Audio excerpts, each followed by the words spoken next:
ይህ የኢትዮጵያ ቴሌቪዥን ነው።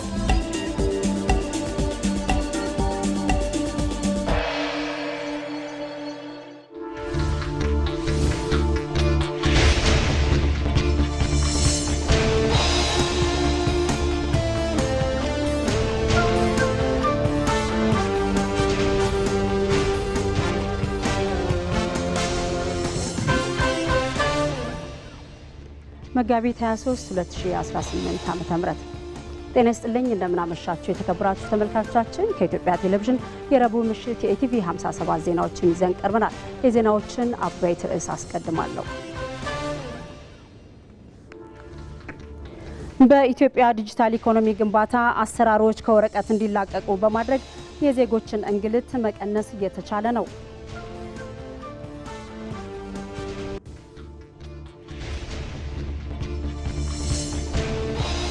በአዊ ብሔረሰብ አስተዳደር የሰላም ጥሪ የተቀበሉ የቀድሞ ታጣቂዎች በተከተልነው የተሳሳተ መንገድ የበደልነውን ሕዝብ ለመካስ ዝግጁ ነን አሉ።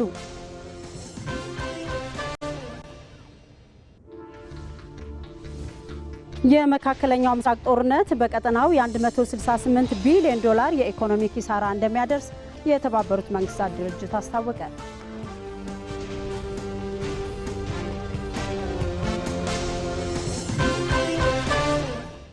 ከዜናዎቹ ጋር አልጋነሽ ተካነኝ፣ አብራችን ቆዩ።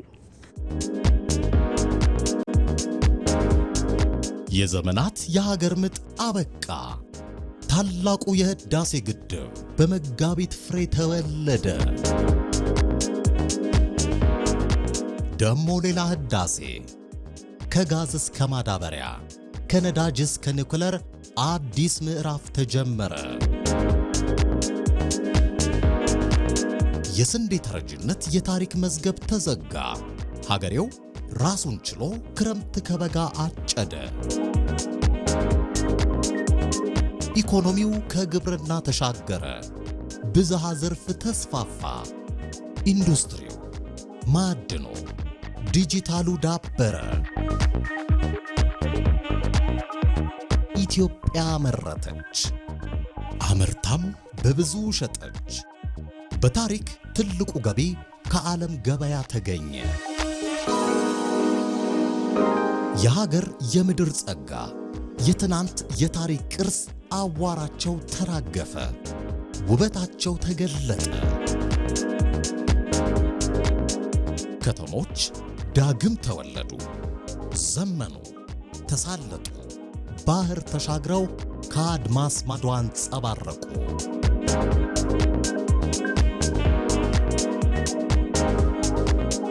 የዓለም መሪዎች ወደ ኢትዮጵያ ጎረፉ።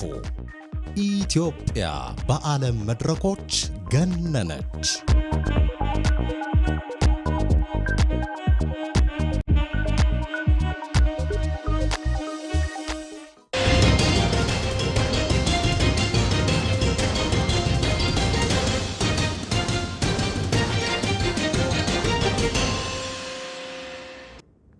አብራችን ቆዩ ተመልካቾቻችን። በኢትዮጵያ ዲጂታል ኢኮኖሚ ግንባታ አሰራሮች ከወረቀት እንዲላቀቁ በማድረግ የዜጎችን እንግልት መቀነስ እየተቻለ ነው። የጥሬ ገንዘብ ዝውውሮች በዲጂታል አማራጮች በመተካታቸውም ለብር ኖቶች ህትመት የሚወጣውን የውጭ ምንዛሪ ማዳን ተችሏል። እነዚህ ውጤቶችም ባለፉት 8 የለውጥ ዓመታት የመደመር መንግስት የዲጂታል ቴክኖሎጂን ለማስፋፋት ያሳየውን ቁርጠኝነት የሚያመላክቱ ናቸው። ጌታቸው ባልቻ ተጨማሪ አለው። በአገልግሎት ፈላጊዎች የተጨናነቁና የወረቀት ክምር ገጽታቸውን ያበላሸው የመንግስት መስሪያ ቤቶች፣ ይህ ሁኔታ ከ2010 ሀገራዊ ለውጥ በፊት አገልግሎት ለማግኘት ይታለፍ የነበረውን አስቸጋሪ ውጣ ውረድ የሚያሳይ ነው። አሁን የሥራ ቦታዎች የተገልጋዩን ቀልብ የሚስቡ፣ ሰራተኛውን የሚያተጉ ሆነዋል።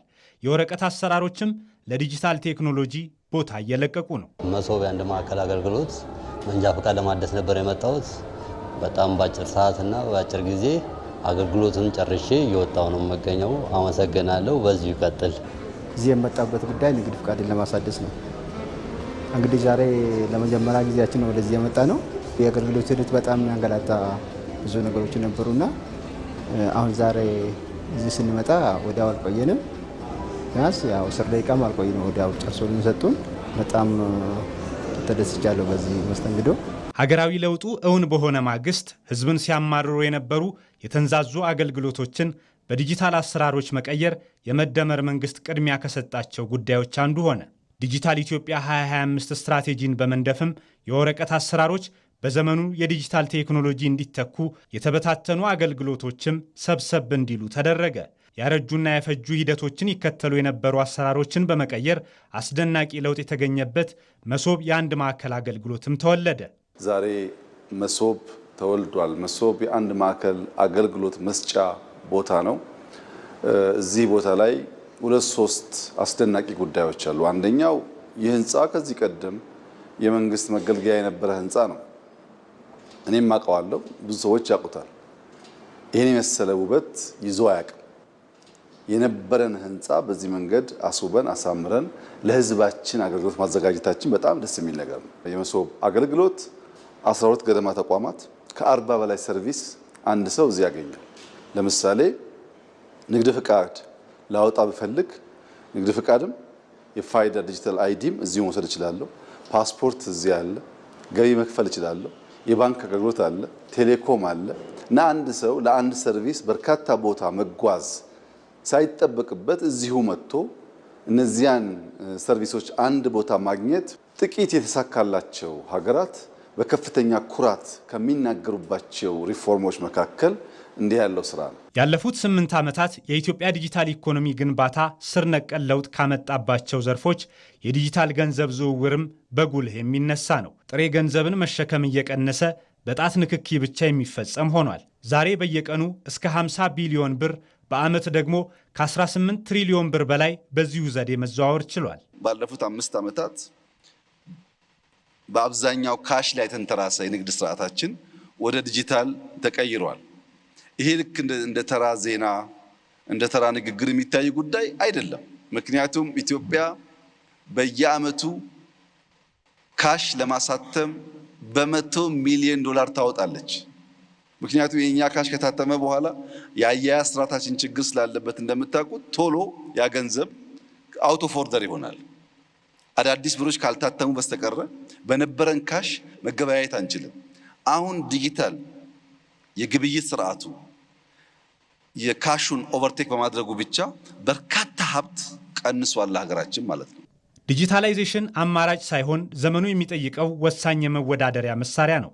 ኢትዮጵያ በቴክኖሎጂ የዳበረች በፋይናንስ የተሳሰረችና የዜጎቿን የኑሮ ደረጃ ያሻሻለች ሀገር እንድትሆን የመደመር መንግስት የዲጂታል ኢኮኖሚ ግንባታ ላይ በትኩረት መስራቱን ቀጥሏል። በዚህ ዓመት ወደ ስራ የገባው የዲጂታል 2030 ስትራቴጂም እስካሁን የተገኙትን ውጤቶች የሚያልቅ ኢትዮጵያ በቴክኖሎጂ የምትከተል ሳትሆን ከዓለም እኩል እንድትራመድ የሚያስችላት ነው። የኢትዮጵያ የማዕድን ዘርፍ ባለፉት 8 ወራት ብቻ ከ3.5 ቢሊዮን ዶላር በላይ የውጭ ምንዛሪ በማስገኘት የሀገሪቱ የኢኮኖሚ ምሰሶ መሆኑን በተግባር እያረጋገጠ ይገኛል። ቀደም ሲል ከ230 ሚሊዮን ዶላር ያልዘለለው የዘርፉ ገቢ በመደመር መንግስት እሳቤ በተከናወኑ የፖሊሲ ሪፎርሞችና ግዙፍ ፕሮጀክቶች አማካኝነት ታሪካዊ ለውጥም አስመዝግቧል። ወይንሸት ደጀኔ ዝርዝር አላት። የመደመር መንግስት በቆራጥነት የጀመረው ሀገራዊ የኢኮኖሚ ሪፎርም ዘመናትን የተሻገሩ መዋቅራዊ ስብራቶችን በመጠገን የኢትዮጵያን ትንሳኤ እያበሰረ ይገኛል። በተለይም ቀደም ሲል በግድ የለሽነትና በደካማ ፖሊሲ ተዘንግቶ የነበረው የማዕድን ዘርፍ ዛሬ በመደመር እሳቤ ታጅቦ የኢኮኖሚያችን የማይናወጥ ምሰሶ መሆኑን በተግባር አረጋግጧል። ከለውጡ በፊት በነበሩት ጨለማ ዓመታት የማዕድን ዘርፍ ለውጭ ንግድ የነበረው አስተዋጽኦ እጅግ አሳሳቢና በጥቂት ማዕድናት ላይ ብቻ የተገደበ ነበር። ለምሳሌ ከ2010 ዓ.ም በፊት ከዘርፉ የሚገኘው ውጭ ምንዛሪ ከ230 ሚሊዮን ዶላር የማይሻገርና ዘርፉን በከፍተኛ ሁኔታ አሽቆልቁሎት የነበረበት ወቅት ነበር። ለዚህ ውድቀት ዋነኛ ምክንያቶቹ በጸረ ልማት ኃይሎች የተዘረጋው ሰፊ የኮንትሮባንድ መስመር፣ ዘርፉ በባህላዊና ኋላ ቀር አሰራር መተብተብ እንዲሁም የሀገርን ሀብት በአግባቡ የሚመራ ግልጽ የፖሊሲ አቅጣጫ አለመኖሩ ነበሩ። ይሁን እንጂ የለውጡ መንግስት የኢኮኖሚ መዋቅሩን ከግብርና ጥገኝነት ለማላቀቅ ማዕድንን እንደ አንዱ የኢኮኖሚ ምሰሶ ለይቶ በመንቀሳቀሱ ዛሬ ላይ ተጨባጭ ድሎችን ማስመዝገብ ተችሏል። የተወሰዱ የፖሊሲ ማሻሻያዎችና የገበያ ትስስር ስራዎች የወርቅና ሌሎች ማዕድናት ምርታማነትን ወደ ላቀ ደረጃ አሸጋግረውታል። መንግስት ዋና ዓላማው የነበረው ይህንን ምርት በሀገር ውስጥ መተካት ነው። በተለይ ደግሞ አሁን በማክሮ ኢኮኖሚው የምንዛሪ ለውጥ ማሻሻያው ከተደረገ በኋላ ከውጭ የሚገቡ ምርቶች ዋጋ በከፍተኛ ሁኔታ ጨምሯል። ይህ ራሱ የሀገር ውስጥ ምርት እንዲያድግ በሀገር ውስጥ ምርት ላይ መቆም እንድንችል ራሱን የቻለ ከፍተኛ ተጽዕኖ እየፈጠረ ነው። ይህ ማለት የትሬድ ባላንሳችንንም ለማስተካከል የራሱ የሆነ አስተዋጽኦ እንዳለው ገምታለሁ እና በእኛ ስፔሲፊክ ዘርፍ ስትመጪ ደግሞ ይሄ በራሱ አበረታች ሆኖ ነው የምናገኘው። ምክንያቱም እኛ በዋጋም እንግዲህ በዚህ የድንጋይ ከሰል ማጠቢያ ፋብሪካ አበልጽገን የምናወጣው የድንጋይ ከሰል ዋና ዓላማው ከውጭ የሚገባውን 100% መተካት ነው። በጥራት ተክተነው ሳለ በዋጋ ደግሞ ተወዳዳሪ መሆን መቻል አለብንና ይሄ ማክሮ ኢኮኖሚክ ለውጡ ዋናው ያመጣልን በዋጋም ተወዳዳሪ እንድንሆን እድል የከፈተ እጅግ በጣም አበረታች ሁኔታ ነው ማለት እችላለሁ። ባለፉት 8 ወራት ብቻ ከወርቅ ከጌጣጌጥና ከኢንዱስትሪ ማዕድናት ከ3.5 ቢሊዮን ዶላር በላይ የውጭ ምንዛሪ ማግኘት ተችሏል። ይህም የለውጡ አመራር ምን ያህል ውጤታማ እንደሆነ የሚያሳይ ትልቅ የድል ምዕራፍ ነው። በዋናነት በዚህ ዘርፍ የሚጠበቁት 2 ነገሮች ናቸው። አንዱ ኤክስፖርት ነው። በኩል በሆነ ሁኔታ ከሱ ስትራቴጂክ የሆኑ የሀገር ግብአቶችን በሀገር መተካት ዋና ስትራቴጂክ ስራ ነው። ኤክስፖርት ብቻ ሳይሆን ለምሳሌ ሲሚንቶን በሀገር ሙሉ ለሙሉ መተካት። ሲሚንቶን አንድ ወቅት ኢምፖርት ስናደርግ ነበር።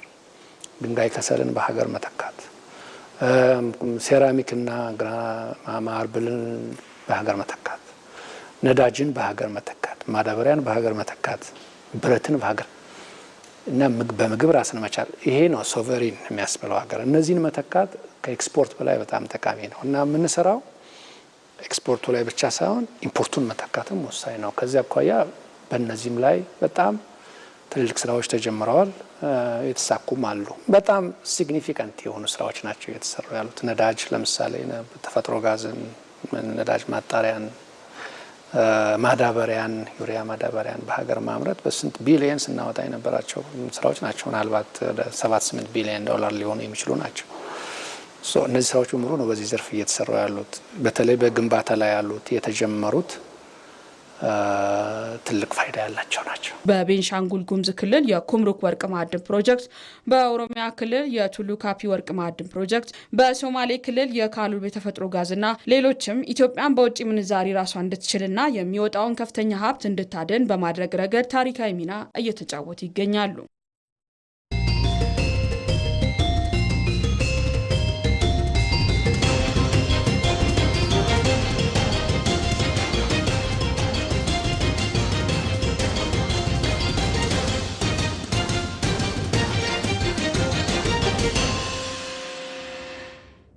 ከኢትዮጵያ ቴሌቪዥን የኢቲቪ 57 ዜናዎቻችን አሁንም ቀጥሏል። በአዊ ብሔረሰብ አስተዳደር የሰላም ጥሪ የተቀበሉ የቀድሞ ታጣቂዎች በተከተሉት የተሳሳተ መንገድ የበደሉትን ሕዝብ ለመካስ ዝግጁ ሆነዋል። በአዊ ብሔረሰብ አስተዳደር በባንጃ ወረዳ ሲንቀሳቀሱ የነበሩ ራሱን ፋኖ ብሎ የሚጠራው ታጣቂ ቡድን አባላት ከነሙሉ ትጥቃቸው የሰላም አማራጭን ተቀብለው ገብተዋል። ራሄል ፍሬው በአዊ ብሔረሰብ አስተዳደር ባንጃ ወረዳ ሲንቀሳቀሱ የነበሩ የታጣቂ ቡድኑ አባላት የሰላምን አማራጭ ተቀብለዋል። የሰላምን አማራጭ ለተቀበሉ ታጣቂዎች የብሔረሰብ አስተዳደሩ ከፍተኛ አመራሮችና የሀገር ሽማግሌዎች አቀባበል አድርገውላቸዋል። የአዊ ብሔረሰብ አስተዳደር ምክትል አስተዳዳሪና የከተማና መሰረተ ልማት መምሪያ ኃላፊ አይተነው ታዴ በሰላም እጦቱ ህዝብ የደረሰበትን እንግልት በመረዳት የሰላም ጥሪውን በመቀበላቸው አመስግነዋል። የአማራ ህዝብ በታሪኩ ሰብአዊና ዲሞክራሲያዊ መብቱን ኤክሰርሳይዝ ማድረግ ማይችልበት ነባራዊ ሁኔታ እንደዚህ ተፈጥሮ ያውቃል። አሁን ይህንን ሁኔታ ተረድታችሁ የህዝቡ እንግልት አሳስቧችሁ የሰላም አማራጩን መከተል መቻል አለብን እና ለህዝቡ ደግሞ ማህበራዊ ረፍት መስጠት መቻል አለብን ብላችሁ ውሳኔ ወስናችሁ ስለመጣችሁ በተለይ ለባንጃ ትልቅ ፋናወጊ የሆናችሁ አካላት ናችሁ። ወንድሞቻችን በድጋሚ እንኳን በደህና መጣችሁ። በአዊ ብሔረሰብ አስተዳደር ምክር ቤት ስም ላመሰግናችሁ ፈልጋለሁ። የሰላም ተመላሾቹ በአካባቢው ሰላምና ልማት ንቁ ተሳትፎ በማድረግ የበደሉትን ህዝብ የመካስ ኃላፊነት እንዳለባቸው ገልጸዋል። 2 ነገሮችን እንድትሰሩ እንፈልጋለን። የመጀመሪያው ሌሎች ቀሪ ወንድሞቻችን እንዲመጡ ኃላፊነት ወስዳችሁ እንድትሰሩ ባደራ ጭምር መልእክት ማስተላለፍ ፈልጋለሁ። ሁለተኛ እናንተ ከዚህ በኋላ ከኛ ጋር እጅና ጓንት ሆናችሁ መስራት መቻል አለባችሁ። የሰላም አማራጩን ተከትላችሁ ከመጣችሁ ከወረዳ አስተዳደሩ ጋር ከዞን አስተዳደሩ ጋር በቅንጅት መስራት መቻል አለባችሁ። የአማራ ክልል የሚሊሻ ኮሚሽን አማካሪ አቶ ጎሹ ስንቴ የአማራ ሕዝብ ጥያቄ የሚመለሰው እርስ በርስ በመገዳደል ማህበራዊና ኢኮኖሚያዊ ተቋማትን በማውደምና የክልሉን ሕዝብ ማህበራዊ ረፍት በመንሳት አይደለም ሲሉ ሰላማዊነትን በመምረጣችሁ ሕዝብ ያመሰግናችኋል ብለዋል። የአማራን ተማሪ ትምህርት እያቋረጠ ቤቱ ቁጭ እንዲል እየተደረገ ነው ወይ? የአማራ እናቶች የአማራ ህዝብ የሚታከምበት ሐኪም ቤት ተቋርጦ እናቶች በቤት እንዲወልዱ እየተደረገ ነው። መጨረሻ ላይ አማራን የሚያዳክም አማራን የሚያጠፋ ነው። ይህን ተገንዝባችሁ ወደ ሰላም መጣችኋል። ይህን ተገንዝባችሁ ለህዝባችሁ እረፍት ለመስጠት መጣችኋል። ተንግዲህ ከሰላሙ ጋር ተልማቱ ጋር አብራችሁ ለዚህ ህዝብ መስራት አስፈላጊ ነው የሚሆን። የሰላም ተመላሾቹ ግጭት የህዝብን ህይወት የሚቀጥፍና የክልሉን ልማት ወደ ኋላ የሚመልስ መሆኑን በመገንዘብ የሰላም ጥሪውን ስለመቀበላቸው ገልጸዋል። 3 ዓመት ሙሉ በመገዳደል ወንድሞቻችን ጋር በነበረው ሁኔታ ለውጥ የለም። ፋኖም ቢሞት የአማራ እናት ናት፣ ሚኒሻም ቢሞት የአማራ እናት ናት፣ አድማም ቢሞት የአማራ እናት ናት። ሀዘንተኛዋ ሁሌም የአማራ እናት በመሆናችን ምክንያት ማለት ሌላ ሴራ አለ ማለት ነው። ሁሉም አማራ እርስ በርስ እንድንጠፋ ባለው ምክንያት ሴራውን ስለገባን ያው ከቆየም ቢሆን መጠናል። ህዝባችን የቆየውን ህዝብ ግን የበደልነውን ከመካስ ወደ ኋላ እንልም ማለት ነው። ያው ለ3 ዓመት ያክል ጫካ ነበርና ስናየው ያው ከዛም ወገን ነው ከዚህም ወገን ነው፣ ሁሉም ክሳራ ላይ ነው የሚውለው። አፈሙዝ ከወንድም ላይ የማዞሩ ሚስጥሩ ሲገባንና ያሉ ነገሮቹ እየተመቻቹንና እየተመቸን ስላልሆነ ሰላም ጥሩን ተቀብለን ወደ የስራችንና ቤተሰቦቻችን ፎታ ለመስጠት ነው። እንደ አሚኮ ዘገባ ታጣቂዎቹ ላለፉት 2 ዓመታት በመረጡት የተሳሳተ መንገድ የበደሉትን ህዝብ ለመካስ ዝግጁነታቸውንም አረጋግጠዋል።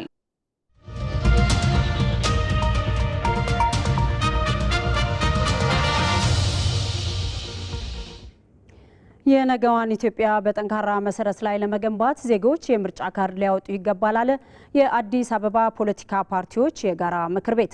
የአዲስ አበባ ፖለቲካ ፓርቲዎች የጋራ ምክር ቤት 7ኛውን ጠቅላላ ምርጫ አስመልክቶ በሰጠው ጋዜጣዊ መግለጫ ምርጫው ዴሞክራሲያዊ፣ ሰላማዊና ፍትሐዊ በሆነ መንገድ እንዲከናወን በትኩረት እየሰራ መሆኑን ገልጿል። በተለይም ፓርቲዎች የሀሳብ የበላይነትን፣ ፉክክርና ትብብርን በማስቀደም አማራጭ የፖሊሲ ሀሳባቸውን ለመራጩ ዜጋ ማቅረብ እንዳለባቸው አሳስቧል። ምርጫው ሰላማዊ፣ ፍትሐዊ ሆኖ እንዲካሄድ የህዝብና የሀገርን ጥቅም በማስቀደም ሁሉም ባለድርሻ አካላት ሰላማዊና ፍትሐዊ አሳታፊ ሆኖ የተጀመረውን የፖለቲካ ፓርቲዎች በማንፌስቷቸው ላይ የሚያደርጉትን ሚዲያ ክርክር አሻይ ሆኖ እንዲቀጥል የበኩላችሁን አስተዋጽኦ እንድታደርጉ የአዲስ አበባ የፖለቲካ ፓርቲዎች የጋራ ምክር ቤት ጥሪውን ያቀርባል። ምክር ቤቱ በመግለጫው ዜጎች ይወክለኛል የሚሉትን አካል በነጻነት ለመምረጥ የምርጫ ካርድ ማውጣት ቀዳሚውና አስፈላጊው ተግባር መሆኑን አጽንኦት ሰጥቷል። የምርጫ ካርድ በማውጣትና በሂደቱ ላይ ንቁ ተሳትፎ በማድረግ ዜጎች ለዲሞክራሲ ግንባታ የበኩላቸውን ኃላፊነት እንዲወጡም ጥሪ አቅርቧል። ይሄ ምርጫ የተሳካ እንዲሆን መላው ነዋሪያችን የምርጫ ካርድ በማውጣት ላይ ይገኛል። ይሄን አሁንም አጠናክሮ በማስቀጠል ዲሞክራሲያዊ የባህልን ከመገንባት አንጻር የምርጫ ሂደቱ ሰላማዊ፣ ነጻ፣ ፍትሐዊ እንዲሆን ከማድረግ አንጻር ይሄ ምርጫ ለዲሞክራሲ ስርዓት ማበብ መሰረት የሚጥል ስለሆነ ከምን ጊዜውም በላይ የነቃ ተሳትፎ ማድረግ መቻል ያስፈልጋል። የነገዋን ጠንካራ ኢትዮጵያ ለመገንባት ምርጫ ወሳኝ ምሰሶ መሆኑን የጠቀሰው የጋራ ምክር ቤቱ ዜጎች ከካርድ ማውጣት ጀምሮ እስከ ድምጽ መስጠት ባለው ሂደት የሚያደርጉት ተሳትፎ ለሀገር ግንባታ ወሳኝ መሆኑን በመግለጫው አብራርቷል። ዘገባው የባልደረባችን ነጻነት ፍቅሩ ነው። 7ኛው ጠቅላላ ምርጫ ዲሞክራሲያዊና ታማኝ እንዲሆን የላቀ የወጣቶች ተሳትፎ ያስፈልጋል። ከሁሉም ክፍለ ከተሞች ለተውጣጡ ከ2000 በላይ ለሚሆኑ ወጣቶች በ7ኛው ጠቅላላ ምርጫ ዙሪያ የግንዛቤ ማስጨበጫ መድረክ ተካሂዷል።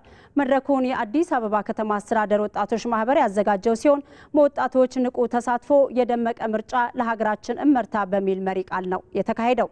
የአዲስ አበባ ወጣቶችና ስፖርት ቢሮ ኃላፊ አሰግደው ኃይለ ጊዮርጊስ እንደገለጹት ባለፉት ዓመታት በአዲስ አበባ ለመጡ ገጽታና ልማቶች የወጣቶች ተሳትፎ የጎላ ነበረ። 7ኛው ጠቅላላ ምርጫ ዴሞክራሲያዊና ታማኝ የሆነ ምርጫ እንዲሆን የላቀ የወጣቶች ተሳትፎና ኃላፊነት ያስፈልጋል ብለዋል። ምርጫው የቀጣይ ትውልድ ሀገረ መንግስት የሚያጸናበትና ዴሞክራሲያዊ ልምምድ የሚዳብርበት በመሆኑ ወጣቶች በንቃት እንዲሳተፉም አስገንዝበዋል።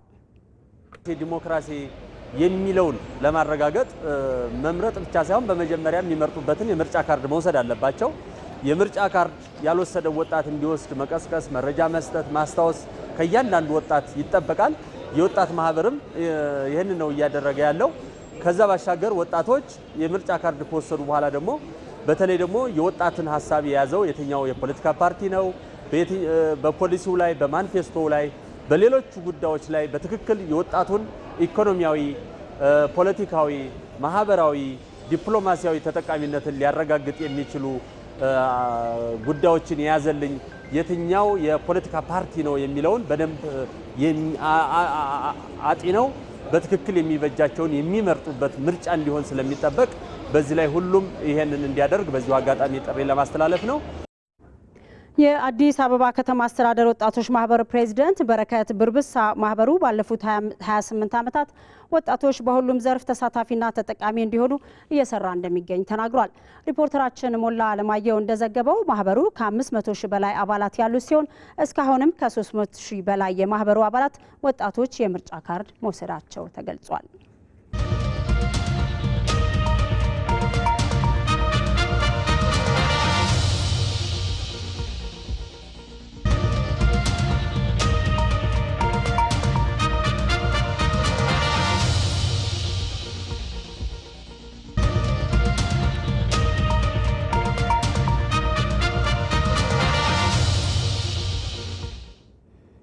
ወደ ውጭ ዜና አልፈናል።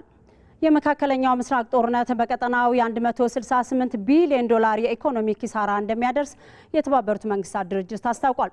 የኳታሩ የውጭ ጉዳይ ሚኒስትር ቃል አቀባይ ማጂድ አልናስሪ በሰጡት ጋዜጣዊ መግለጫ የቀጠናው ጦርነት በዓለም ሀገራት የፈጠረውን የኃይል እጥረት ቀውስ ለመፍታት አፋጣኝ ድርድር እንደሚያስፈልግ አንስተዋል። ይህ ካልሆነ ግን የዓለም የነዳጅ አቅርቦት ከፍተኛ የኢኮኖሚ ቀውስ ሆኖ ይቀጥላልም ብለዋል። የአሜሪካው ፕሬዝዳንት ዶናልድ ትራምፕ ብሪታንያ፣ ፈረንሳይና ሌሎች ሀገራት ወደ ሆርሙዝ ሄዳችሁ የራሳችሁን ነዳጅ ውሰዱ አሊያም ከአሜሪካ ግዙ፣ እኛ ብዙ አለን በማለት በትሩዝ ማህበራዊ ሚዲያ ገጻቸው ላይ መጻፋቸው ብዙዎችን ቅር አሰኝቷል። የአውሮፓ ሀገራት አሜሪካ በኢራን ላይ ለምታካሄደው ወታደራዊ ጥቃት የጦር አውሮፕላኖቿ የአየር ክልላቸውን እንዳይጠቀሙ እየከለከሉ ነው። እንዲህ ያለው ውሳኔ በስፔን የተጀመረ ሲሆን አሁን ደግሞ ፈረንሳይና ጣሊያን ተመሳሳይ አቋም መያዛቸው እየተዘገበ ነው። በዚህ ውሳኔ ቅር መሰኘታቸውን ዶናልድ ትራምፕ ለሀገራቱ አሳውቋል። በዚህ ጦርነት ምክንያት ሀገራት የነዳጅ ስርጭታቸውን ገደብ እያበጁም ይገኛሉ። በሆርሙዝ ሰርጥ መዘጋት ምክንያት ክፉኛ የነዳጅ አቅርቦታቸው የተጎዳባቸው የእስያ ሀገራት የመንግስት ሰራተኞች በቤታቸው ስራ እንዲሰሩ ከማድረግ ባለፈ የነዳጅ ቅጂ መጠንንም አስቀምጠዋል። ስሪላንካና ባንግላዴሽን የመሳሰሉ ሀገራት ነዳጅ በሬሽን መልክ ማከፋፈልም ጀምሯል። በአውስትራሊያ ውስጥም አሽከርካሪዎች የነዳጅ ዋጋ ጫና ለማቅለል በነዳጅ ላይ የተጣለው የኤክሳይዝ ታክስ ለ3 ወራት በግማሽ እንዲቀንስም ተደርጓል። እንዲሁም 2 የአውስትራሊያ ግዛቶች ዜጎች የግል መኪኖቻቸውን እንዳያሽከረክሩ ለማበረታታት ለጊዜው የህዝብ ትራንስፖርት በነፃ እንዲሆን አድርገዋል። ተመልካቾቻችን ለአንድ ሰዓት ያዝናቸው የኢቲቪ 57 ዜናዎቻችን ተጠናቋል። ቢዝነስና ስፖርት ወደ እናንተ በቅደም ተከተል ይደርሳሉ። 2 ሰዓት ላይ ከኔ ጋር መልሰን እንገናኛለን። መልካም ጊዜ